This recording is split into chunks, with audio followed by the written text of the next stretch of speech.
Oke guys, mari kita balik lagi bersama gua di Chess Enthusiast ya. Kita bahas game berdasarkan teori Agung Sistem. Teori yang gua kembangin yaitu berdasarkan 3 step ya. Yang pertama aktivasi, yang kedua simplifikasi yang cerdas ya, yang ketiga endgame yang presisi ya. Dan ini gua sebagai putih ya, kita bahas permainannya. Oke, gue menjalankan E4. Kenapa E4 ya? Karena ini mengontrol petak pusat ya.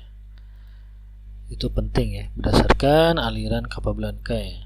Jadi mengontrol kotak pusat itu penting ya. Dan mengapa gue melakukan E4? Lalu E5 dijalankan oleh lawan dan gue menjalankan kuda ke F3. Ini pun karena mengontrol petak pusat ini ya.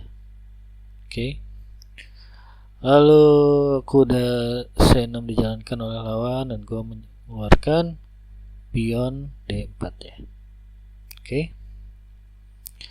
Lalu dia mengeluarkan pion F6 dan gue menjalankan pion D5 ya. Ini kenapa? Kenapa pion D5? Karena sifatnya ini bisa menyerang ya. Jadi kita sebisa mungkin serang gitu ya. Oke.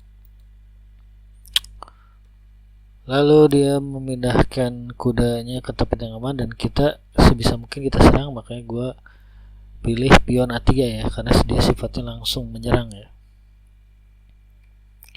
Lalu dia mengeluarkan kuda H6 ya, jadi si kudanya ini dibiarkan, makanya kita makan ya guys. Jadi kalau ada yang gratis kita makan ya, kecuali itu berbahaya, jangan kita makan. Lalu pion dimakan dan gua mengeluarkan pion C3 menghalangi skak ini, sekaligus ini mengancam gajah ya pionnya.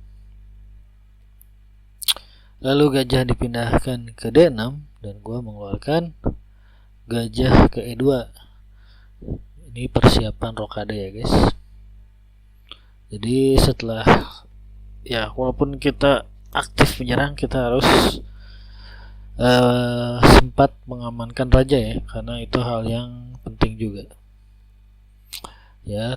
Lawan rokade dan gua makan kuda. Kenapa? Karena ketika dia makan maka pertahanan raja akan terbongkar dan itu cukup krusial ya guys ya. Kita makan dan ini kan jadi terbuka guys ya. Itu hal yang penting, makanya gue siap-siap mengeluarkan menteri di sini ya. Jadi sebisa mungkin kita serang langsung ke raja guys ya. Tapi raja nempel ya, menggerakkan, jadi rencana kita untuk langsung serang raja bisa kita tunda. Nah di sini kita berpikirnya apalagi yang bisa kita serang nih. Nah karena kita nggak kesini, nggak mungkin kesini ngapain, maksudnya kesini ngapain gitu ya, nggak ada untungnya, kita jalanin yang belum gerak ya. Nah karena kalau misalnya kita bingung ya mau nyerang apa ya, kita rokade aja guys. Kita rokade, lalu lawan mengeluarkan F5, lalu gue mengeluarkan gajah D3 ya, karena menurut gue ini belum maksimal, makanya gue pilih di sini. Lalu lawan mengeluarkan F4 dan gue mengeluarkan kuda B3 ya, karena menurut gue ini si kuda ini belum bergerak dari tadi.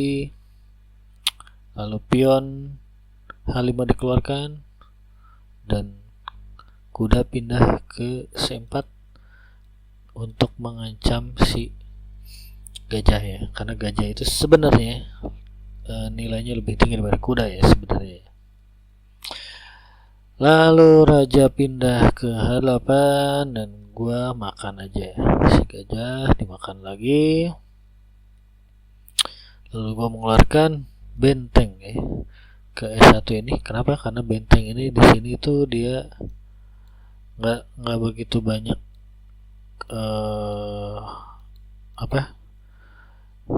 belum aktif lah ya di sini ya, karena dia cuma jaga 1 pion, makanya gue pindahin ke E1.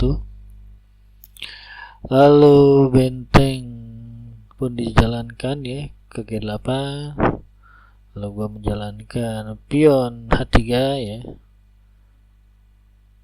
Kenapa? Karena gue tidak melihat hal yang lain yang penting, maka gue jalankan H3. Oke. Lalu menjalankan H4 dan gue menjalankan benteng ke-4 ya. Oke. Kenapa ke-4? Karena ini adalah yang terjauh yang masih aman ya. Kalau ke sini dia dimakan oleh menteri, ke sini dimakan oleh pion ya.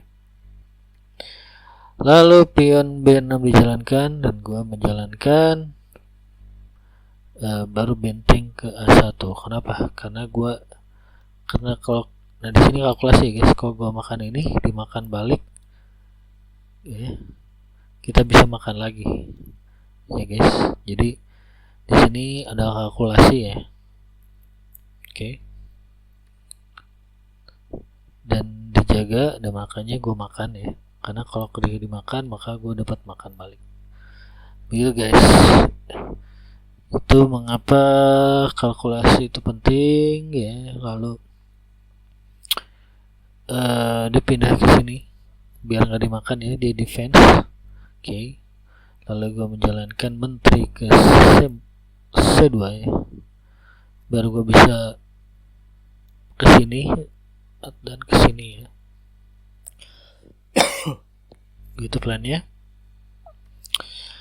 Lalu menteri B8 dilakukan, gue menjalankan menteri ke-4 ya, biar bisa gue ke sini ya. Oke. Ternyata dia hadang dan gue makan aja dengan ini gajah ya. Jadi nggak mungkin dimakan ya, ini nggak mungkin karena ada menteri yang jaga ya. Lalu menteri dijalankan dan gue menjalankan makan ya, makan pion gratis ya.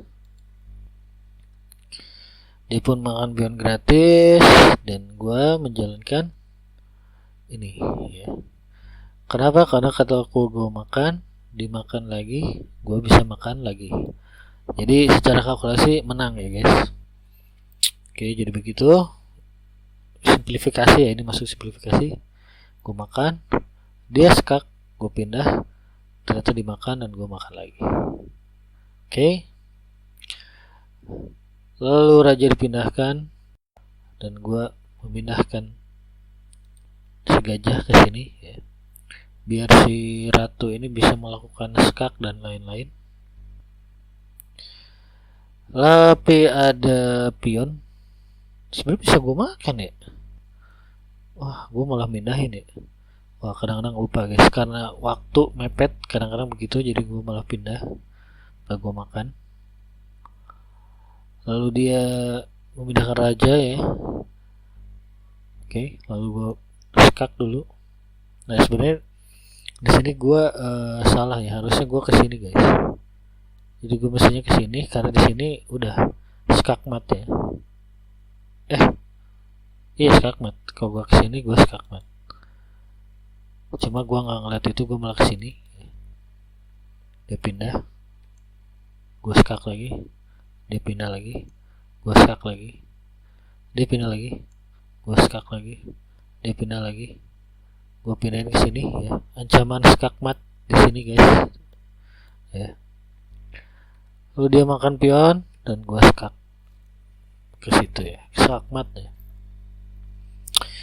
Ya begitu guys permainan gue yang gue menangkan dalam 36 langkah di permainan Blitz 3+2. Oke, begitu guys, semoga ada manfaatnya. Thank you.